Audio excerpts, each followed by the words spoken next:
បាទជំរាបសួរបងប្អូនទាំងអស់គ្នាបាទនេះជាឧបករណ៍បុរាណយើងដែលជាកសិករយើងក៏ដាក់ដើម្បីបណ្ដេញពួកសត្វដែលមកបំផ្លាញទៅលើដំណាំរបស់គាត់ជាក់ស្ដែងនេះគឺដំណាំស្រូវគាត់ដាក់នេះដើម្បីដេញជាបន្តជាសម្លេងដើម្បីដេញពួកសត្វចាបសត្វព្រាបតែមកបំផ្លាញស៊ីស្រូវគាត់ឬក៏អាចថាក្របស្រូវឲ្យគាត់ទៅព្រោះពេលតែទៅព្រោះអញ្ចឹងពួក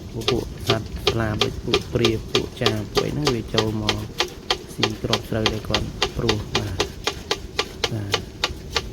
យើងដាក់បែបនេះគឺពេលដែលយើងដាក់ទៅច្រាសខ្យល់ទៅខ្យល់បក់មកគឺដងឧបករណ៍នេះវាវិល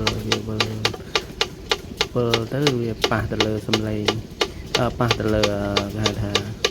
ដងកន្លែងដាក់ដង្ហើមហ្នឹងទៅវាឮជាសំឡេងហើយសត្វស្លាបវាហើរមកវាចុះមកស៊ីក្របស្រូវវាឮសំឡេងបែបនេះគឺវានឹងផ្អើលវាខ្លាចវានឹងចាក់ចេញពីស្រែបកុតាសូមអរគុណសូមជម្រាបលាបាទ